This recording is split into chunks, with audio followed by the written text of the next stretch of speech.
Slimmer, faster, lighter, longer, larger. Those were Samsung's promises just a few weeks ago at the IFA 2013 unveiling of its newest phablet, the Galaxy Note 3.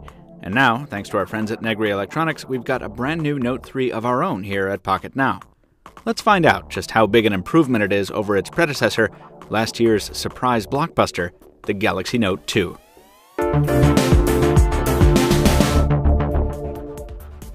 First things first. Yes, we did just unbox the Note 3 a mere 48 hours ago, so impressions of the device are in their infancy. Wait for our full Galaxy Note 3 review coming the week of September 30th for our more detailed feelings on this device. Be sure to follow us on social media so you don't miss it. Secondly, we want to make clear exactly which models we're comparing here. The Galaxy Note 2 we have on hand is the AT&T version for North America, while our new Note 3 is international unlocked model SM-N900. And finally, as we mentioned in the intro, this Note 3 review unit comes to us from Negri Electronics. Visit them in the link in the video description if you're looking for a Note 3 of your own. Now, let's see how the incoming and outgoing kings of the phablet world compare. Hardware is up first, and there's actually quite a big disparity here. Last year's Note 2 was very much an expanded Galaxy S3, featuring a lot of curves and a faux brushed metal finish on its plastic battery cover, all of it topped off with a thick coat of gleaming Samsung Hyperglaze. All that plastic surrounded a 5.5-inch Super AMOLED display at 720p resolution, with a Wacom digitizer capable of over 1,000 levels of pressure sensitivity, used to great effect by the Note 2's onboard S Pen.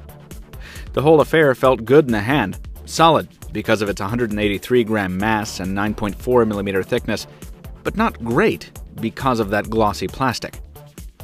Well, much as we love to hate on that Hyperglaze coating, we have to admit that we do miss it just a little on the Note 3. Not due to appearance. We actually much prefer the look of the Note 3's faux leather with its fine border stitching, a motif that plays better with the concept of the Note family and does a better job of setting it apart. But the new material is slippery, and that combines with the new Note's sharper corners and reduced thickness and mass to make it a little less comfortable in the hand. The trade-off is absolutely worth it. It's nice to see the Note 3 stand out a bit aesthetically from the Galaxy S line, and the new, larger 5.7-inch 1080p display features over 100 more pixels per inch and much more accurate colors for those who crave maximum performance from their phablet screens. But for us, the Note 2 is still the more comfortable device to hold in the hand. The Galaxy Note line is for the most power-hungry of power users, and so we shouldn't be surprised to find the so-called Exynos Octa chipset under the hood of the new Note 3, backed up by an impressive 3 gigs of RAM. US versions of the Note 3 will feature LTE support and a Snapdragon 800 processor at 2.3 GHz in lieu of this setup, but either way, the new combo easily trumps the Note 2's 1.6 GHz Exynos 4412 and 2 gigs of RAM. These being Samsung devices, the removable batteries and expandable storage options remain, though the Note 3 does bump its battery capacity a bit. To complete its spec dominance, the Note 3 adds a handful of new features not found on the 2, like an infrared port, Wi-Fi 802.11 AC, a barometer, and a big honkin' USB 3 port and cable for faster charging and data transfers. But don't worry, your old micro USB cable will still work. That's the end of the spec dump. Now catch your breath while we hop on down to software. The result of all this spec one-upmanship should be a significantly more capable device, but you wouldn't know it necessarily by looking at the interface. We're admittedly running an older Android version on the Note 2, thanks to AT&T, but Samsung's TouchWiz layer is so thick, you're hardly going to notice that gulf. And that heavy UI is much the same between these units. If you didn't like Samsung's bloated, cartoony UI before, you won't like it now. And you certainly won't like the occasional skip or stutter the heavy software imposes on your experience. If you're the rooting and modding type, you'll probably be switching to a custom launcher soon after picking up either of these. Thankfully, not all the changes are bad. Samsung has added its useful S-Health fitness suite to the Note 3, which leverages the device's new sensor array to help you stay in shape, and Samsung Knox is here, for those who need a firewall between work and play on their smartphone. More importantly, the company has also overhauled the S Pen interface on the Note 3, instituting Air Command, a circular launch pad containing useful shortcuts to stylish-related system functions, as well as a system-wide search tool called S-Finder. The S Pen itself has received a slight cosmetic upgrade on the 3, and it can now be inserted into the silo at any roll angle, but it is a little harder to remove. And yes, this time around, Samsung has given the S Pen the ability to trigger the capacitive buttons, a feature we saw on the Note 8 and a very welcome addition here. Back on the software, Samsung has added a few more touches, like the Flipboard-esque My Magazine feature, kind of like HTC's Blink feed. It lives below the home screen. And the company has also renovated the multi-screen feature on the Note 3 to make it a little svelter and easier to use, and it's also built in yet another multitasking feature, Quick Apps in repositionable, self-contained windows. We didn't like this approach on the LG G2, and we can't see it being terribly useful here either, but it's worth mentioning that it's not found on the Note 2. Now, we do expect some of these enhancements to come to the Note 2 with software updates eventually, but for now, they give the Note 3 a pretty decisive edge in terms of functionality.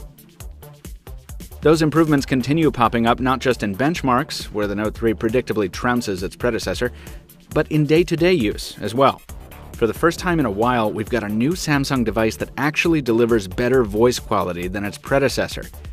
The Note 3 delivers crisper sound on our end, and callers said we sounded better on it than on the Note 2 in both conventional and loudspeaker modes. Speakerphone performance is another story, with the bottom-mounted unit on the Note 3 sounding quieter and less bassy, delivering thinner sound overall. It's still a fine unit, it's just not as throaty as the one on the older phone.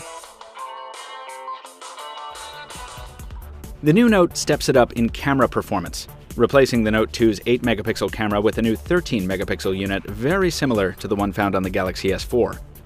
The Note 3's bump in resolution is welcome, and even shooting at 9.6 megapixels to preserve the same aspect ratio, the photos produced are visibly crisper, improving on an already pretty solid camera under ideal lighting conditions.